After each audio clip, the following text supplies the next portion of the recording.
नमस्ते दोस्तों, कैसे हैं आप लोग। आशा करता हूं कि आप लोग अच्छे होंगे। आज की इस वीडियो में हम समझेंगे इंडियन एयर फोर्स का जो है अग्निवीर के अंदर जो है वैकेंसी निकला हुआ है नॉन कॉम्बेटेंट का। ठीक है, नॉन कॉम्बेटेंट का वैकेंसी निकला हुआ है। इसमें आपको फॉर्म किस प्रकार से फिलअप करना है A to Z जानकारी हम आपको देंगे। साथ ही साथ जो है इसका हम पूरा प्रोसेस बताएंगे, जैसे कि टोटल पोस्ट कितना यानी कि टोटल वैकेंसी कितना है, इसके बाद जो इसमें सिलेबस क्या मांगा गया, मतलब क्या क्या सिलेबस रखा गया है, फी कितना लगता है, फिजिकल क्या रखा गया है, योग्यता क्या होना चाहिए, एज क्या होना चाहिए, A to Z जानकारी हम आपको इस वीडियो में देंगे। इसलिए इस वीडियो को जो है लास्ट तक देखना जरूरी है। तो चलिए शुरू करते हैं दोस्तों। सबसे पहले देखिए यहां पर अप्लाई डेट जो है 16 अक्टूबर से लेके 25 अक्टूबर तक है। देखिए 16 अक्टूबर से लेके 25 अक्टूबर तक जो है अप्लाई का इसका डेट रखा गया है। अप्लाई जो होगा ऑफलाइन होगा। क्या होगा? अप्लाई ऑफलाइन होगा।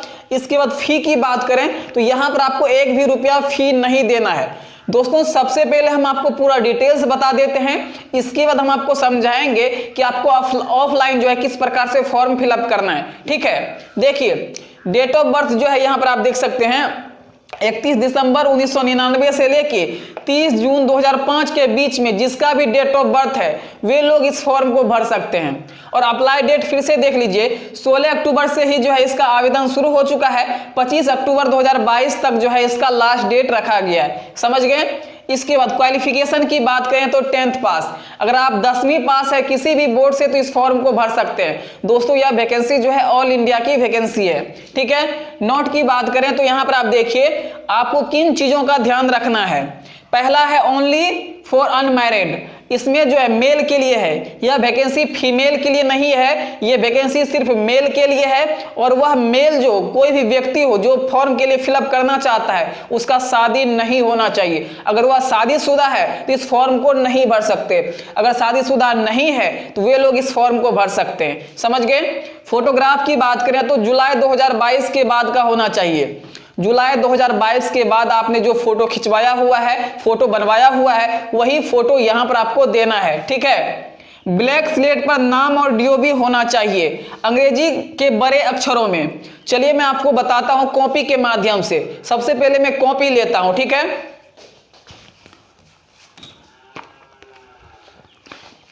जैसे कि हम मान लेते हैं, मान लीजिए कि ये मेरा ब्लैक स्लेट है। ठीक है, ब्लैक स्लेट जो होता है बचपन में हम लोग जो है जिस स्लेट पे लिखते थे वही ब्लैक स्लेट, वही आपको लेना है। मैं एक कॉपी की तरह एक आपको एग्जांपल दे रहा हूं। ठीक है, आपको कैसे फोटो खिंचवाना है, ऐसे करके फोटो खिंचवाना है और इस पे डेट होना चाहिए। आप फोटो कब खिंचवाए हुए हैं डेट होना चाहिए, उसके बाद आपका नाम होना चाहिए अंग्रेजी में। और यहां पर आप देख सकते हैं मैंने लिखा हुआ है अंग्रेजी के बड़े अक्षरों में, यानी कि अंग्रेजी के कैपिटल अक्षर में इसमें आपका नाम होना चाहिए। इसके बाद यहां पर आपका डेट ऑफ बर्थ होना चाहिए। डेट ऑफ बर्थ नहीं, डेट होना चाहिए, जन्मतिथि नहीं देना है। किस दिन आप फोटो खिंचवाए हुए हैं उसका डेट, उसके बाद आपका यहां पर फुल नेम होना चाहिए कैपिटल अक्षर में, बड़े अक्षरों में। समझ गए? तो यहां पर मैंने आपको बता दिया। चलिए इसको उधर रखते हैं, इसके बाद हम आपको समझाते हैं। यहां तक क्लियर है?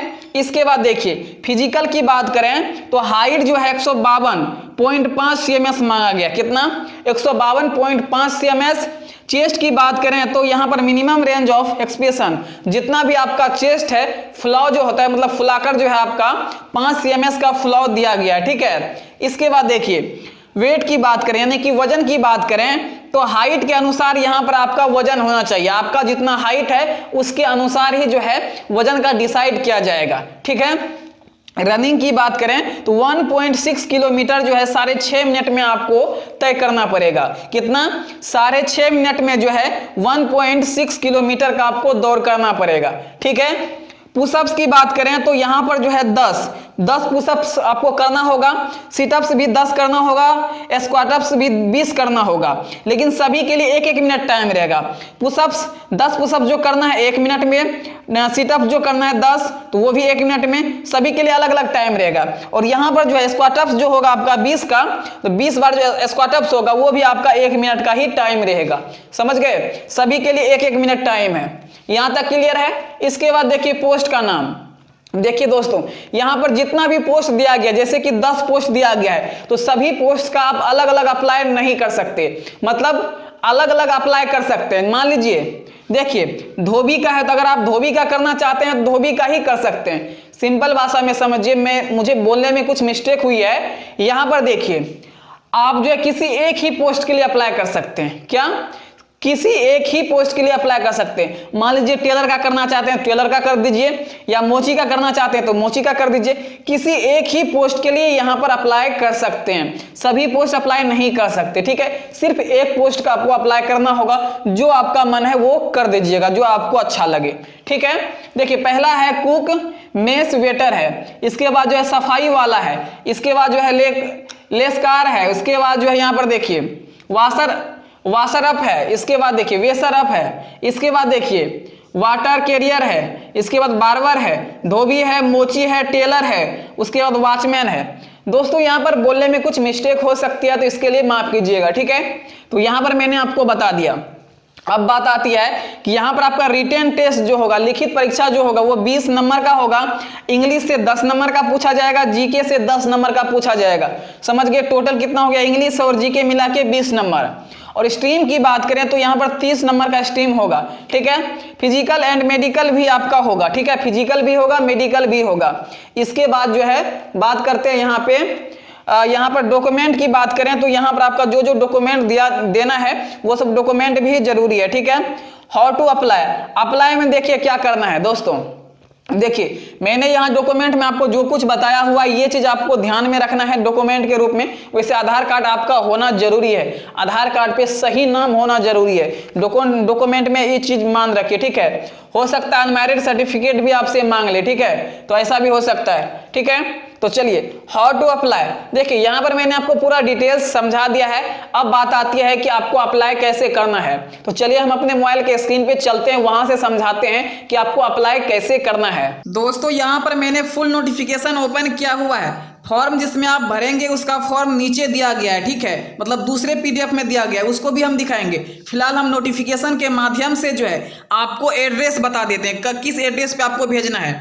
यहाँ पर देखिए कि एड्रेस दिया गया है, आप जब नोटिफिकेशन डाउनलोड कीजिएगा तो आपको मिल जाएगा। चलिए हम आपको बताते हैं। दोस्तों यहाँ पर आप देखिए, पोस्ट ऑफिस का जो भी एड्रेस है, ये जो है दिल्ली का एड्रेस है। इन सभी एड्रेस पे आप भेज सकते हैं, ठीक है। बीच वाले पे आपको ध्यान नहीं देना है, बीच वाले पे कुछ भी ध्यान नहीं देना है, ठीक है। पोस्ट ऑफिस करना है तो ऊपर में जो एड्रेस दिया गया है। अब देखिए, सभी का स्ट्रीम अलग अलग दिया गया है। देखिए, सभी का जो है स्ट्रीम अलग अलग दिया गया है, वो भी हम आपको बताते हैं। जैसे स्ट्रीम है, ठीक ना, जैसे कि हॉस्पिटैलिटी, हाउस एंड कीपिंग, जो लोग इसके अनुसार फॉर्म भरेंगे वे लोग जो है इस पर जो है इस एड्रेस पे जो है करेंगे, ठीक ना। जो हॉस्पिटैलिटी से खुद करेंगे तो उसके लिए ये एड्रेस रहेगा। हाउस कीपिंग के लिए जो है ये एड्रेस रहेगा, जो जिस लेवल से फॉर्म भरेंगे, ठीक है। इसके बाद देखिए, हाउस कीपिंग का फिर इसमें भी दिया गया, जो हाउस कीपिंग से करेंगे तो ये भी एड्रेस पे भेज सकते हैं, हाउस कीपिंग से करेंगे तो इस एड्रेस पे भेज सकते हैं। हाउस कीपिंग के लिए 3 एड्रेस दिया गया है, और स्पेशल जो है यहाँ पर हॉस्पिटैलिटी के लिए जो है अलग एड्रेस दिया गया है। जो हॉस्पिटैलिटी एवं हाउस कीपिंग दोनों के लिए भरेंगे तो उसके लिए ये एड्रेस दिया गया है। यहाँ पर आप ध्यान से समझ लीजिए, ठीक है। चलिए, यहाँ पर डॉक्यूमेंट आपको क्या क्या देना है, ठीक है। देखिए, 10th का मार्कशीट, पासिंग सर्टिफिकेट, मतलब 10th का जो है मेट्रिकुलेशन पासिंग सर्टिफिकेट लगाना है डॉक्यूमेंट के रूप में। पासपोर्ट साइज फोटो तो मैंने आपको बता ही दिया बोर्ड पे। इसके बाद आधार कार्ड का जो भी फोटो होता है वो, और आपका जो है उम्र कितना हो रहा है आधार कार्ड के अनुसार, ठीक है, तो वो सारा आधार कार्ड पे ही दर्शाया रहता है। समझ गए मेन चीज। चलिए, इसके बाद जो है, चलिए हम आपको आगे का प्रोसेस बताते हैं। डेट ऑफ बर्थ है, ये सब। मैरिटल स्टेटस में जो है आप अनमैरिड होना चाहिए। क्या? आप अनमैरिड होना चाहिए। यहाँ पर आप देख सकते हैं, यहाँ पर दिया हुआ है। समझ गए? चलिए, यहाँ पर क्या क्या हाइट होना चाहिए, ये सब मैंने आपको बता दिया। चलिए हम दूसरा पीडीएफ ओपन करते हैं, जहाँ पर आपको फॉर्म किस प्रकार से फिलअप करना है, ठीक है। मैंने एड्रेस आपको बता दिया, डॉक्यूमेंट भी बता दिया क्या क्या लगेगा, ठीक है। दोस्तों यहाँ पर मैंने जो एप्लीकेशन फॉर्म जो ओपन कर लिया, यहाँ पर आप देख सकते हैं, ठीक है। यहाँ पर आपको पूरा डिटेल्स भरना है। सबसे पहला क्या, यहाँ पर आप देखिए, यहाँ पर आपको फोटो लगाना है, ठीक है। फोटो के बारे में हमने आपको बता दिया कि किस प्रकार से आपको फोटो खिंचवाना है। इसके बाद देखिए, आपको 3 ऑप्शंस मिलेंगे, ठीक है। रजिस्ट्रेशन नंबर, रोल नंबर, उसके बाद जो है स्ट्रीम अप्लाई फॉर, ठीक है। रजिस्ट्रेशन नंबर और रोल नंबर, इसमें कुछ भी नहीं भरना है, रोल नंबर में भी कुछ भी नहीं भरना है, ठीक है। लेकिन स्ट्रीम में जो आपको भरना है, किस स्ट्रीम के लिए अप्लाई करना चाहते हैं उस स्ट्रीम का आपको नाम दे देना है, ठीक है। यहाँ पर जो है हॉस्पिटैलिटी जो है हाउस कीपिंग, दोनों एक साथ है। दूसरा है हॉस्पिटैलिटी है, हाउस कीपिंग है, तो उसका उस स्ट्रीम का नाम देना है। फिर मैंने आपको एड्रेस भी पहले बताया हुआ है कि जिस भी स्ट्रीम के लिए अप्लाई करेंगे उसके लिए जो है अलग अलग एड्रेस है, तो उस एड्रेस पे आपको भेजना है, वो मैंने आपको पहले बता दिया। तो यहाँ पर आपको कुछ भी नहीं देना है, यहाँ पर आपको इसमें कुछ नहीं देना है, इसमें कुछ नहीं देना है, लेकिन इसमें आपको स्ट्रीम का नाम देना है, ठीक है। चलिए इसके बाद हम आपको आगे का प्रोसेस बताते हैं।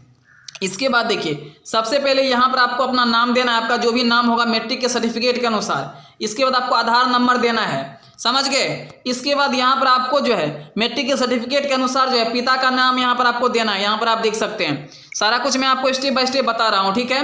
फादर्स क्या करते हैं, आपके पिताजी क्या करते हैं, वो चीज़ यहाँ पर आपको लिखना है, ठीक है। इसके बाद जो है आपकी माँ क्या करती है, वो चीज़ यहाँ पर आपको देना है। देख लीजिए, यहाँ पर आपकी माँ क्या करती है, यहाँ पर माँ का नाम देना है पहले, ठीक है। माँ क्या करती नहीं है, माँ का नाम देना है। पिता का नाम देना है, पिता क्या करते हैं वो देना है, उसके बाद माँ का नाम देना है, ठीक है। चलिए इसके बाद यहाँ पर आपको अपना डेट ऑफ बर्थ देना है, आपका जो भी होगा।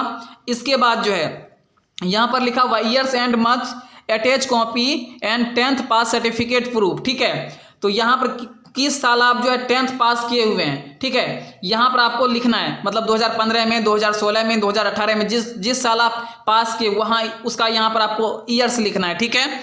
चलिए इसके बाद देखिए, नेशनैलिटी में आपको इंडियन लिखना है। क्या लिखना है, इंडियन या इंडिया, ठीक है। चलिए इसके बाद जो आपको क्या करना है, मैरिड जो यहाँ पर है, तो मैरिड आप नहीं है तो यहाँ पर कट करना है और यहाँ पर आपको सही का निशान लगा देना है। अधिक समझने के लिए इसके आगे आप ऐसे करके तीर का निशान दे के अनमैरिड दे सकते हैं, अनमैरिड, ठीक है। पूरा मैं लिखूंगा नहीं, अनमैरिड लिख सकते हैं, ठीक है, जिस तरीके से आप एग्जाम में लिखते हैं, ठीक है। तो यहाँ पर मैरिड नहीं होना चाहिए, मैरिज पर कट का चिन्ह होना चाहिए, लेकिन अनमैरिड पे सही का चिन्ह होना चाहिए, और आगे तीर करके जो है इसके आगे अनमैरिड लिख सकते हैं, ठीक है। चलिए इस प्रकार से आप नीचे का जो भी काम होगा सब कर सकते हैं। इसके बाद देखिए, इसमें जो है अगर आपके बॉडी पर कहीं टैटू बना हुआ है, ठीक है, टैटू, तो यहाँ पर आप यस कर सकते हैं, नहीं बना हुआ है तो नो कर सकते हैं, ठीक है। इसमें दिया गया है, समझ गए। चलिए इसके बाद एड्रेस जो है आपका जो भी कोरस्पोंडेंस एड्रेस होगा यहाँ पर आपको देना है, ठीक है, इस बॉक्स में आपको देना है, ठीक है। इसके बाद ईमेल आईडी देना है, मोबाइल नंबर देना है, ठीक है। इसके बाद अगर दोनों सेम है, दोनों अगर कोरस्पोंडेंस एड्रेस और परमानेंट एड्रेस दोनों सेम है, तो यहाँ पर आप डू लिख सकते हैं। यहाँ पर क्या लिख सकते हैं, डू लिख सकते हैं, नहीं तो आपको अलग अलग भरना होगा। चलिए यहाँ तक क्लियर है। इसके बाद हम देखते हैं, यहाँ पर आपको एजुकेशन डिटेल देना है, जैसे कि चलिए हम थोड़ा सा नीचे करते हैं, थोड़ा सा PDF में ऐसा हो जाता है, ठीक है। चलिए यहाँ पर जो है ठीक है, थोड़ा सा और मैं नीचे करता हूँ, ठीक है। चलिए यहाँ पर आपको क्या करना है, एजुकेशन क्वालिफिकेशन के अंदर जो है पहला है 10वीं का डिटेल। इस बॉक्स में X जो लिखा हुआ है इसमें आपको 10वीं का डिटेल देना है। 10वीं की डिटेल में क्या देना है, बोर्ड का नाम लिखना है, इसमें सर्टिफिकेट नंबर लिखना है, बस बोर्ड का नाम, सर्टिफिकेट नंबर। अगर 12th अगर आपने किया हुआ है तो 12th का मतलब 12th किस बोर्ड से पास किए, बोर्ड का नाम लिखना है, 12th का सर्टिफिकेट लिखना है। वैसे आप 12th का सर्टिफिकेट छोड़ भी सकते हैं, कोई दिक्कत नहीं, लेकिन सिर्फ 10वीं का आपको डिटेल भरना है, ठीक है। इसके बाद देखिए लैंग्वेज में लिखा हुआ है you can read and right, मतलब जो है जो लैंग्वेज, जैसे कि हिंदी इंग्लिश तो सभी लोग पढ़ सकते हैं, बोल सकते हैं, बोलना नहीं है, पढ़ने और लिखने का बात है। तो अक्सर बहुत लोग ऐसे होते हैं जो पढ़े हुए होते हैं, इंग्लिश को पढ़ सकते हैं, साथ ही साथ जो है लिख भी सकते हैं। तो यहाँ पर आप 2 लैंग्वेज दे दीजिएगा, ठीक है, यहाँ पर इंग्लिश भी दे दीजिएगा, हिंदी भी दे दीजिएगा, ठीक है। चलिए डिटेल्स ऑफ पास्ट सर्विस, तो यहाँ पर डिटेल्स दिया हुआ, डिटेल्स बोल रहा है कि अगर आपने पहले कोई भी सर्विस करते हैं, जैसे कि होता है ना, आप बेरोजगार नहीं है, पहले से कोई काम करते हैं, तो उसका डिटेल यहाँ पर आप देख सकते हैं, ठीक, दे सकते हैं, कोई भी काम करते हैं तो यहाँ पर उसी का डिटेल मांग रहा है। तो यहाँ पर हम कुछ भी नहीं देंगे, 6 महीने में कितना काम क्या हुआ है, कितना साल का, कितना महीना का एक्सपीरियंस है, कितना साल का एक्सपीरियंस है, यहाँ पर आप दीजिएगा। फिलहाल मैं इसमें कुछ भी नहीं दूंगा, ठीक है। कोई भी स्टूडेंट आदमी क्या काम करेगा, वो पढ़ाई करेगा कि काम ही करेगा। और यहाँ पर आप जो है डेट लिख सकते हैं, जो भी डेट होगा यहाँ पर आप डेट और आपका जो भी नाम होगा यहाँ पर आपको अपना सिग्नेचर कर देना है, ठीक है। चलिए इसके बाद सर्टिफिकेट इन्फॉर्मेशन में यहाँ पर आप देखिए give above to the best knowledge, ठीक है, ये सारा डिटेल्स दिया गया। चलिए इसके बाद हम आपको बताते हैं, यहाँ पर जो कुछ भी है आपको लिखना है, कैपिटल लेटर में जो है फॉर्म सबमिटेड करना है। चलिए हम आपको बताते हैं। दोस्तों मैं आपको बताना चाहता हूं कि जैसे कि यहाँ पर दिया गया, ठीक है, यहाँ पर आपको डेट लिखना है, किस दिन आप अप्लाई करेंगे, उस जिस दिन आप फॉर्म भेजेंगे, ठीक है, पोस्ट ऑफिस द्वारा, उस दिन का आपको यहाँ पर आपको डेट लिखना है, ठीक है। इसके बाद यहाँ पर आप सिग्नेचर, जैसे सिंपल में सिग्नेचर करते हैं, आप सिग्नेचर कर दीजिएगा, ठीक है। और जैसे कि आप इसमें नाम या जो कुछ भी फिलअप करते हैं, ठीक ना, जैसे कि यहाँ पर आप जो भी डिटेल्स भरते हैं, जैसे इंग्लिश लिखना है या हिंदी लिखना है तो आपको कैपिटल लेटर में ही लिखना है, ठीक है। सिग्नेचर तो कैपिटल लेटर में सभी लोग करेंगे नहीं, उसमें तो अपने हिसाब से सिग्नेचर करते हैं। सिग्नेचर में जैसे कीजिएगा वैसे कर दीजिएगा, जैसा जो होगा, लेकिन फॉर्म भरने का जो तरीका है सभी में आप कैपिटल लेटर में फॉर्म भरिएगा, ठीक है। चलिए यहाँ तक क्लियर है। इसके बाद देखिए यहाँ पर कुछ सर्टिफिकेट का डिटेल दिया गया, ठीक है। देखिए सबसे पहला है 10th का सर्टिफिकेट आपके पास है तो यहाँ पर आपको यस करना है। यहाँ पर आपको ऐसे सही का निशान लगा के यस भी लिख सकते हैं, ठीक है।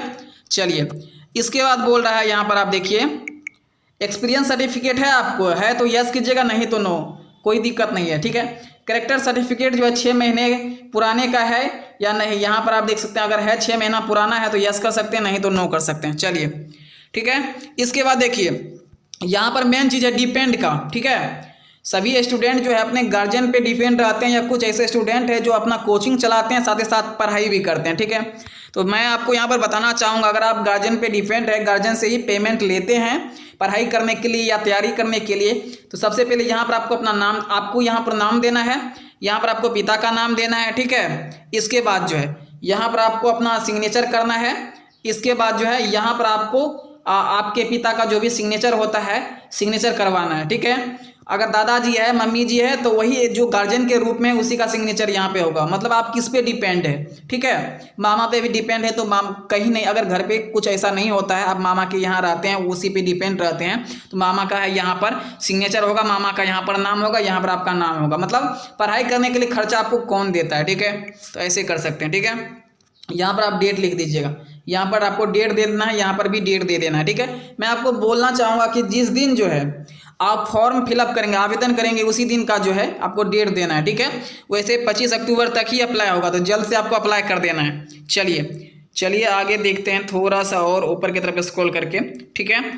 थोड़ा सा यहाँ प्रॉब्लम आ जाता है, ठीक ना। चलिए यहाँ तक तो मैंने आपको बता दिया है, ठीक है, यहाँ तक तो मैंने आपको बता दिया। चलिए यहाँ पर ये ऑप्शनल है, इसे आप छोड़ दीजिएगा, कोई दिक्कत नहीं है ऑप्शनल के बाद, ठीक ना। इसके बाद जो देखिए यहाँ पर कुछ भी नहीं करना, ये ऑफिस यूज के लिए, ठीक है। चलिए एडमिट कार्ड पर जो आपका एडमिट कार्ड जो आना चाहिए उस पर क्या क्या होना चाहिए, चलिए हम आपको बताते हैं। सबसे पहले देखिए यहाँ पर आपको फ़ोटो लगा देना है, यहाँ पर समझ गए, फ़ोटो यहाँ पर आप लगा दीजिएगा। इसके बाद देखिए स्ट्रीम अप्लाई, किस स्ट्रीम के लिए अप्लाई करना चाहते हैं तो वो स्ट्रीम यहाँ पर आपको लिख देना है। इसके बाद यहाँ पर आपको अपना नाम लिख देना है। इसके बाद आधार कार्ड नंबर डाल देना है। इसके बाद जो है यहाँ पर आप देखिए आपके पिता का जो भी नाम होगा वो नाम यहाँ पर आप देंगे। इसके बाद यहाँ पर देखिए एड्रेस दिया गया, क्या क्या दिया गया, हाउस नंबर, उसके बाद विलेज, उसके बाद post office, district, state, pin code, registration number. देखिए पिन कोड तो दीजिएगा, लेकिन यहाँ से यहाँ तक का देखिए ऑप्शन मैं आपको बताता हूँ। चलिए थोड़ा सा बैक कर लेते हैं, इसके बाद बताता हूँ। देखिए रजिस्ट्रेशन नंबर, यहाँ पर जो ये चीज़ जो दिया गया है, ठीक है, फिर से देखिए रजिस्ट्रेशन नंबर का ये सब चीज़ आपको नहीं भरना है, ये सब आपको छोड़ देना है, ठीक है। ऊपर में ये सब जो डिटेल रहता है एड्रेस, स्टेट, ये सब आपको भरना है, लेकिन नीचे वाला ये सब डिटेल नहीं भरना है, ठीक है। चलिए इसके बाद जो है यहाँ पर आपको क्या करना है, यूनिट स्टाम्प, ठीक है। यहाँ पर आपको जो है 10 रुपया का स्टाम्प भी लगाना पड़ेगा, 10 रुपया का टिकट भी लिफाफा पे लगाना पड़ेगा। डेट भी यहाँ पर आपको देना होगा, ठीक है। 10 रुपया का टिकट जो है लिफाफा पे लगाना पड़ेगा, समझ गए। इसके बाद देखिए यहाँ पर दिया हुआ है signature of present officer BBO, इसमें छोड़ देना है, कोई दिक्कत नहीं है, यहाँ पर लिखा हुआ है। तो चलिए इसमें कुछ भी नहीं करना, ठीक है। चलिए यहाँ तक फॉर्म का सारा कुछ डिटेल दिया गया, तो ये उधर से ही करके देगा, ठीक ना। लेकिन जब आप पोस्ट ऑफिस द्वारा आप फॉर्म अप्लाई करेंगे, मतलब डाक पोस्ट करेंगे, तो उसमें 10 रुपया का टिकट जो होता है, 10 रुपये का टिकट खरीद के आपको साट देना है। मैंने इसमें पूरा डिटेल्स बता दिया है, समझ गए। अब देखिए मैंने आपको बता दिया है, एक जगह मैं बोर्ड पर बता रहा था, बोर्ड पर लिखा हुआ था कि ब्लैक स्लेट पर नाम और DOB होना चाहिए, लेकिन मैंने गलत से जो है बोर्ड पर DOB लिख दिया है, ठीक है। DOB नहीं होना चाहिए, DOP। क्या होना चाहिए वहाँ पर, DOP, मतलब डेट ऑफ फोटो, यानी फोटो का जो डेट है वो होना चाहिए, ठीक है। जब भी आप अपने सामने स्लेट रखकर फोटो खिंचवाएंगे तो उस फोटो में क्या होना चाहिए, मतलब स्लेट में जो क्या होना चाहिए, आप कब फोटो खिंचवा रहे हैं वो डेट होना चाहिए और आपका नाम होना चाहिए उस स्लेट में, ठीक है, और कुछ भी नहीं, डेट ऑफ बर्थ नहीं देना है उस स्लेट में। तो मैंने आपको पूरा प्रोसेस समझा दिया है और अधिक जानकारी के लिए आप मुझे कमेंट कर सकते हैं। फिलहाल इस वीडियो में इतना ही, फिर मिलते हैं अगले वीडियो में, तब तक के लिए धन्यवाद।